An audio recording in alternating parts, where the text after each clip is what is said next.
Hi, welcome. This is Clemens at Elektor. KiCad is a free open source schematic capture and PCB design program.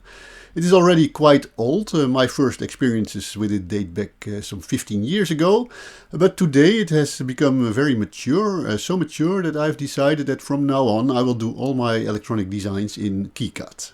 In this video I will show you how to use Eeschema, the schematic capture tool of KiCad, and in another video I will show you how to use PCB-New, the PCB design tool of KiCad. We start by downloading the latest version of KiCad from the KiCad website. So click the download button, then choose your operating system. I use Windows. The latest version is 5.1.6 at the time of making this video, and you save it. After the download has completed, we install it. Choose your options, choose your location and start. The installation is quite long because there's a huge amount of files, and when done, click Done.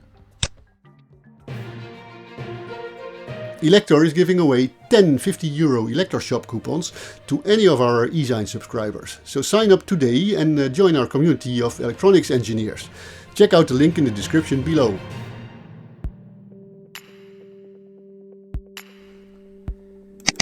So after clicking the KiCad icon, a control panel opens, which gives you access to the different tools that make up KiCad.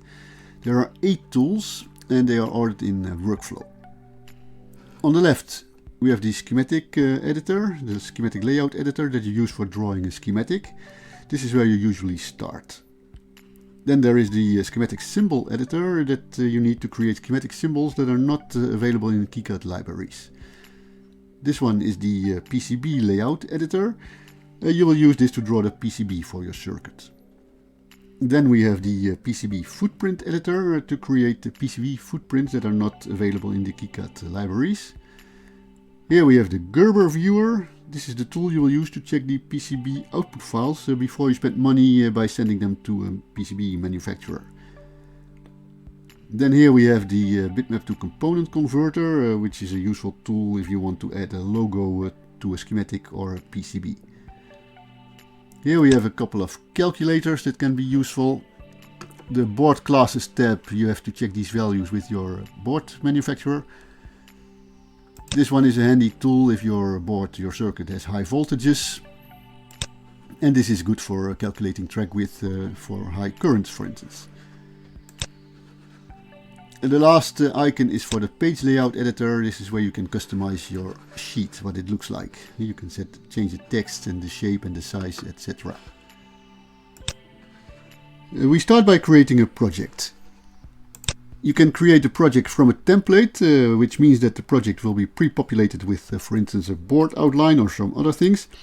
But we will simply create a new project. You must choose a location and a name for the project. Let's call it My Project. A folder will be created automatically. A PCB file and a schematic file have been created automatically too.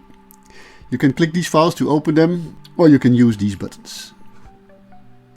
Click the schematic layout editor to open the schematic. Here on the left we have a toolbar with generic drawing options. For instance, you can switch between inches and millimeters, the units. You can switch the grid on and off. And there are some other options. The top toolbar has typical options for zooming, printing and saving. But there are also a few buttons for tools that you will need, and these are again placed in a workflow order from left to right. The toolbar on the right is used for drawing the schematic itself. Before we continue, it is important to understand that in KiCad, schematic symbols and PCB footprints are independent of each other. You have schematic symbols on one side and a collection of footprints on the other, and it is up to you to link the right footprint to each schematic symbol. The advantage of this is that it is easy to change the footprint of a part. For instance, turning a through-hole design into an SMT design is quick. The inconvenience, however, is that it's also easy to make mistakes. Transistor pins, for instance, can easily get swapped if you don't pay attention. Luckily, it is possible to create symbols that include a link to a footprint and store them in a library. so you can build your own tested and verified complete part libraries. Footprints of library parts can always be replaced very easily. So having explained that, we can now start drawing our schematic. For this tutorial we will draw a simple variable voltage source. This usually begins by placing components. For this, click the place symbol icon on the right toolbar. This is the third icon from the top. Next, click somewhere in the sheet to open the symbol chooser. As you can see, there are many libraries, quite a lot. And that's why I prefer to use the filter box. In here you can type something to easily find your part. If we want a transistor, for instance, you can type transistor. We have transistor arrays, we have transistor types. If you need a generic type, you can find one too. Type NPN. And you have a choice of NPN transistors. As you can see, NPN transistors, they do not have a footprint. The footprint field is empty. And you have to be careful which one you choose, because this determines the pin ordering of the footprint later on. For now, I just want the BC547. And that exists in the library, so I use this one. So we now have the part and we can place it somewhere on the sheet. We can zoom with the mouse wheel and we can place it with the left click. You can mirror it with the Y hotkey, you can mirror it vertically with the X hotkey, and you can rotate it with the R hotkey. Next we will add an op-amp. Again, click somewhere in the sheet and we type op-amp. Okay, so we have spice symbols and we have device symbols. I don't know yet what op-amp I want, so I will use a dual generic one. And I will use unit A. It has 3 units. Unit B is the second op-amp in the dual package, and unit C is the power supply for the op-amp. So we pick unit A and we place it on the sheet. Again, you can rotate it and mirror it with the hotkeys X, Y and R. Next we add a potentiometer. Potentiometer, type potentiometer. Here in the device library we have potentiometers. I prefer the US type, so I choose this one and I place it on my sheet. However, I don't like the RV reference here. For me, a potentiometer is a P, so I want to change it to P. And for this you can use the hotkey U. And now you can change the text to P. You can also right click on the symbol and then go to properties. And there you can edit the value, the reference, the footprint, all the properties. But I find using the hotkeys really practical. It makes drawing schematic in KiCad really fast. It is important that you keep the question mark, because it is used later by the annotation tool. For this circuit we now need 2 resistors with identical value. Here we have resistors. I choose again the US type and place it on the sheet. If you place it directly on the potentiometer, the 2 pins will be connected directly. If you place it above it, you will have to draw a wire later. To set the value of the resistor, hover the mouse cursor over it and then press the V hotkey. We can now set the value of, say, 100 ohms. You can of course do this also by right clicking on it and then go to properties and then go to value. But it's much slower. As I said, we need 2 identical resistors, and the fastest way to do that is to copy the first one. If we first set as many attributes of this resistor as possible before copying it, then we don't have to do it again for the second resistor. So let's set the footprint of this resistor. You hover the mouse cursor over it without clicking, and then we press hotkey F. You can also right click the symbol, properties, and go to F footprint. Now click select to open the footprint selector. Here we go. In the left window, scroll down until you see a resistor. Here we have resistors. We are going for a through hole design, so I open the click the THT resistors, and there's a hole list of footprints in this window. You can click on them to see what they look like. And register arrays. You can also click here to see the footprint in a 3D view, but it's hidden by my other window. Nice.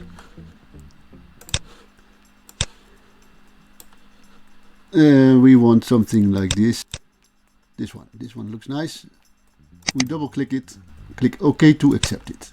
Before copying the register, you may want to set more attributes like the manufacturer and its part number. Doing this now will save you time and surprises when compiling the bill of materials later. To do so, hover the mouse cursor over the register without clicking and then press hotkey E.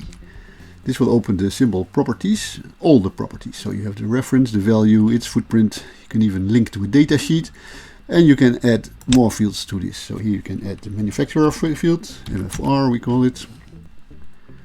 Okay, and we also want the type number. Let's call that manufacturer ref, and it's a register 1, 2, 3, 4, 5.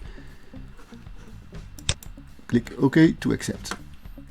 And now we can copy the register. Again, hover the mouse cursor over the part and then click hotkey C for copy. And we can place it here. Again, right clicking on it and then duplicate will have the same effect.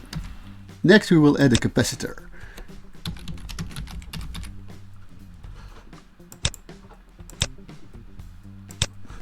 Here we go. Now I want to place it here, but there is not a lot of space available, so we will have to move these parts. And to do so, leave component place symbol placement mode by clicking pressing escape. You can also click the select icon here in the right toolbar. Now we can draw a block around the part you want to move. Place the cursor somewhere, then press and hold the left mouse button and drag the mouse to create a block. When you release the mouse button, you can move the block. So let's put it here. We also want to move the capacitor a little bit, and we can do that with the hotkey M and then move it to, let's say, here. Note that when moving, you can also flip and rotate it with X and Y and R.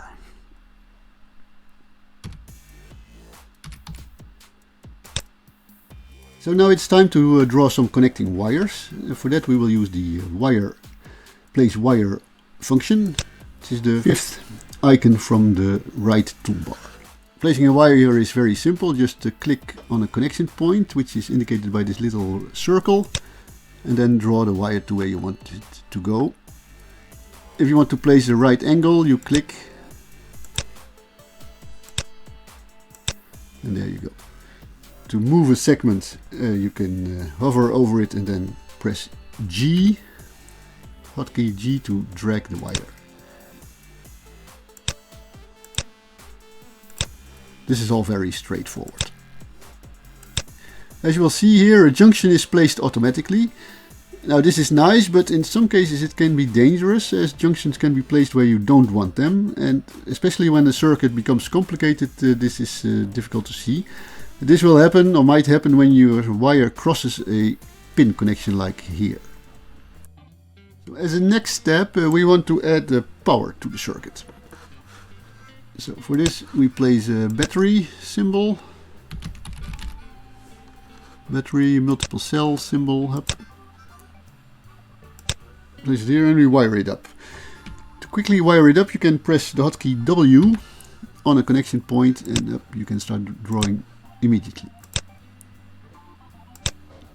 Now drawing all the power connections in a schematic can make the schematic very hard to read, so it's easier to use power supply labels or ports.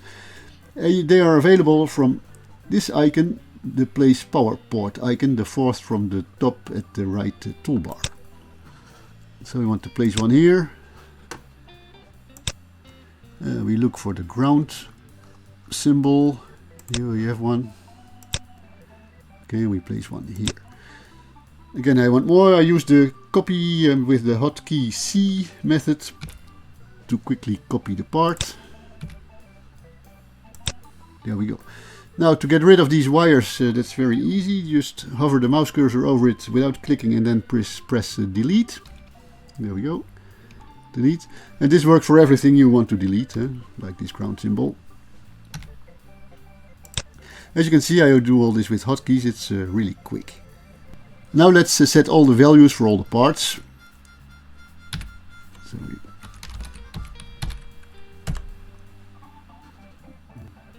that's it. And now we save our schematic, of course. You can do that with Control S or by clicking this Save button. Still missing is an output connector here. We can choose one from the built-in libraries, but let's assume that we want to draw our own device because we have a very special part. This is our excuse to use the schematic symbol editor. You can open it by clicking on this symbol from the top menu, Create, Delete and Edit Symbols.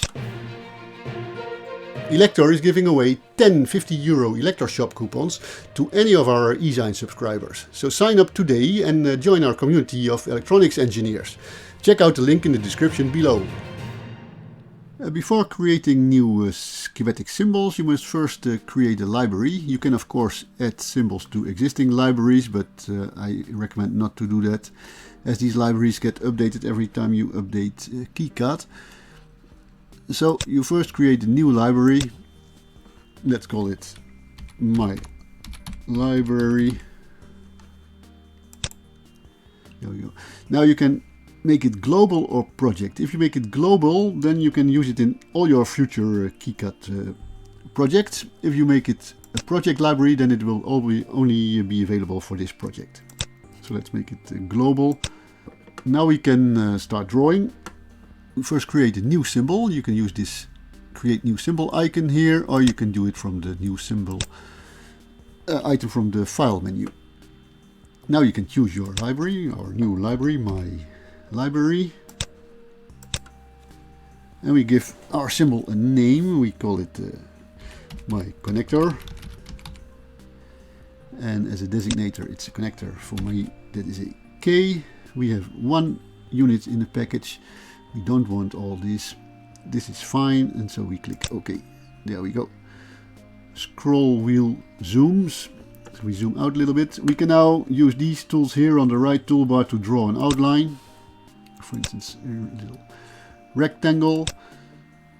If I hover on the rectangle line and press the E hotkey, I can edit some properties. For instance, fill with body background color. We can add a pin to it. You do that from here. Now a pin can have a name. This is not obligatory. We can call it out, for instance, and we give it pin number 1. A pin number is also not obligatory. If you leave it out, then it cannot connect to a pad on the footprint, of course. There we go, and we place our pin here. Our connector has 2 pins. This one we don't give a name, we give it another pin number. If we give it the same number as the other pin, then it will be connected in the netlist, which is very easy for components, for instance, that have multiple power pins or ground shielding or something. Here we go. Now my rectangle is a bit too big, so I use the G hotkey to drag it to make it a bit smaller. This side also. This is too small. There we go. Now the center is not in the center, so I place the center with the anchor button and I place it here. Now this pin, we move it up a little bit and we move this one up. Alright, we can move this text. Let's put it here, and we can move the reference designator. We have to clarify our selection. We want the reference and we put it here. Okay, well, that looks nice, so we save it. And now we can use it in our schematic. For that we select symbol, we click in our library and we use the filter to find my connector. There it is already. And we place it here. Okay, now if we want to modify the connector, we can go to the Edit with Library Editor, the Control E hotkey, And we can edit it again. And let's say that we don't like this text here. We don't want text, so we delete it. Update the library, and the text is gone. Now you have to keep in mind that because this is a global library, this will update the symbol in all the circuits, all the projects that use this symbol. So you have to be very careful what you do with library symbols. Now you want to connect pin 2 to the ground, so I copy this one from here. There we go.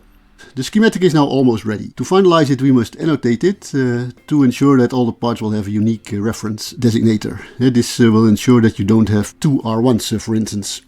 For this we have the annotate tool. So you click the annotate schematic symbols icon from the top toolbar. You can use the default options, no problem, and you click annotate. Here you can see that everything has been annotated. Close. And we now have an R1, a P1, R2, C1, U1 and a Q1, of course. You can force the reference if you like by clicking the U hotkey. For instance, make this one R1. Now if you run the annotate tool, it will tell you that there are multiple items R1. Okay, so we change this back. We let the annotator do it again. So we change it back to the question mark. Okay, run annotate again. And now it is R2 again. The next step is the electrical rules check, or ERC. This is not an obligatory step, but highly recommended. To do that, you click the perform electrical rules check icon on the top toolbar and run. Okay, now we have this strange warning: pin connected to other pins but not driven by any pin. Pin 1 power input, blah blah blah. Not clear what that means. You can click on it and then you see that you get here a small arrow. So there's something wrong with this ground pin. The reason for this warning is that in KiCad every power port or power input must be driven by a power port or power output. We would expect this battery symbol would do this for us, but if we open it in the symbol editor, then we see that both pins are passive and not power outputs. And instead of modifying the battery symbol in the library, we can use the KiCad solution, which is to place a power flag. It's a special power symbol. You can find it in this list. Power flag, special symbol for telling ERC where power comes from. Okay, take one, rotate it, and we place one on the ground line. It doesn't matter which one, as long as it's connected to a ground symbol. You can also do this.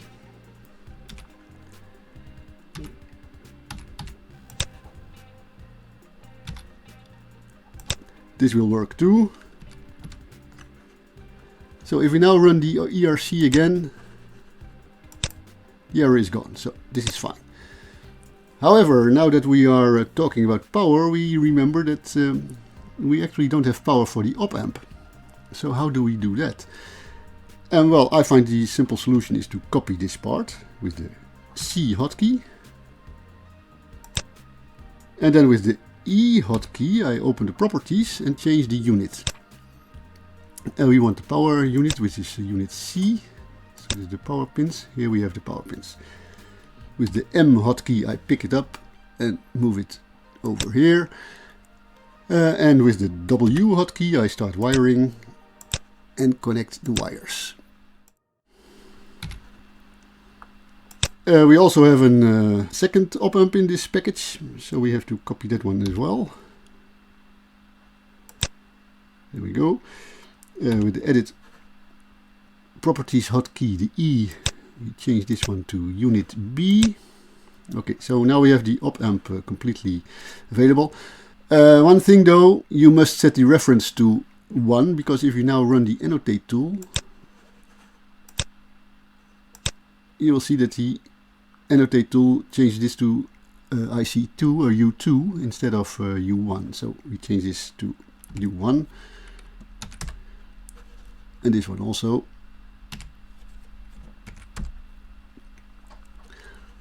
Cool, so now we run the ERC tool again.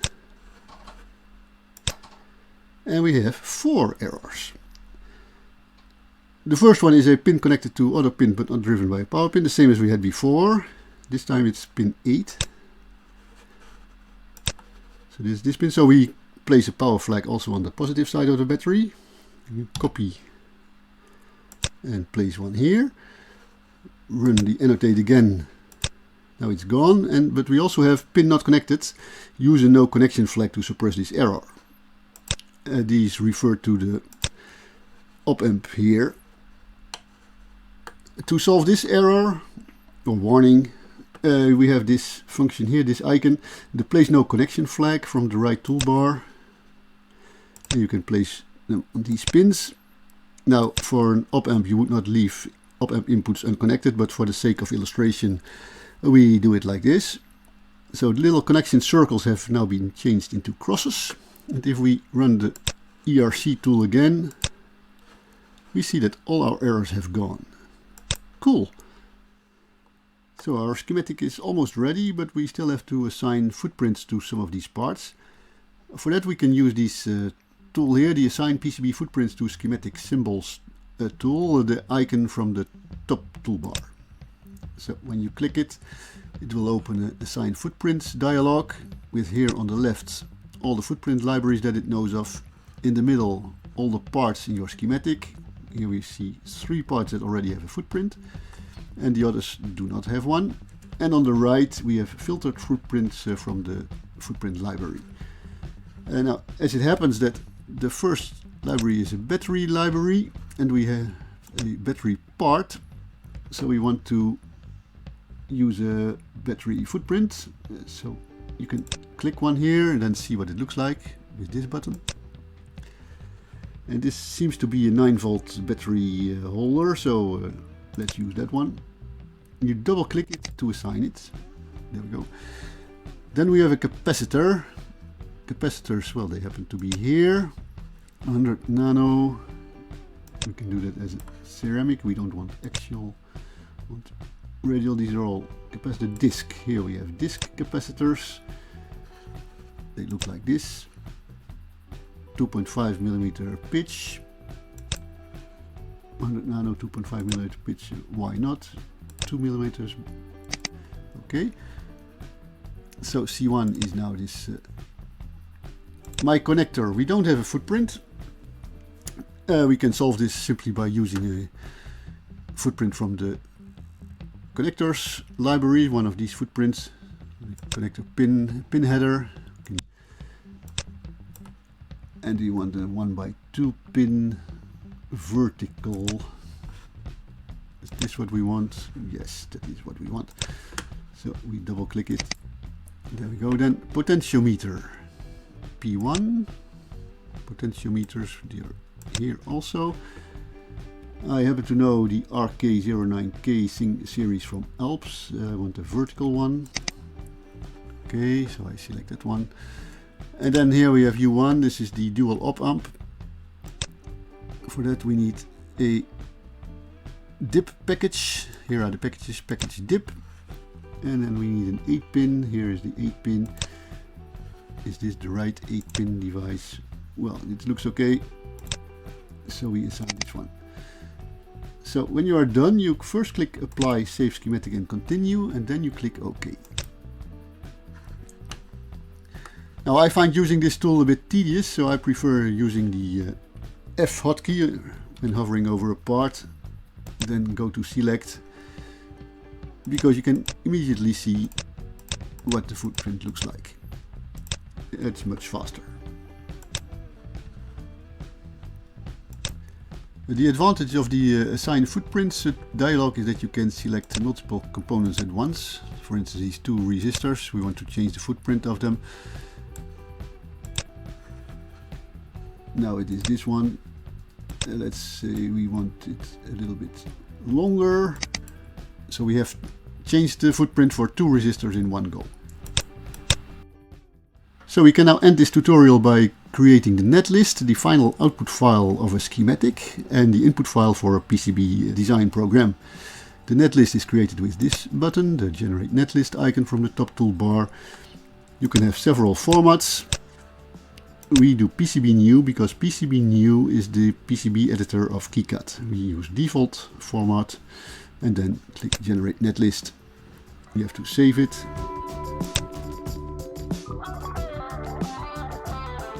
So that's it for now. In this video I showed you how to use Eeschema, the schematic capture tool of KiCad. I showed you how to draw a schematic, how to assign footprints to symbols, how to do electrical rules check, how to generate a netlist, and lots of other things. In another video I will show you how to use PCB New, the PCB design tool of KiCad, to transform this circuit into a real circuit board. So stay tuned. Elektor is giving away 10 €50 Elektor shop coupons to any of our eZine subscribers. So sign up today and join our community of electronics engineers. Check out the link in the description below. Okay, that's it. Thank you and goodbye.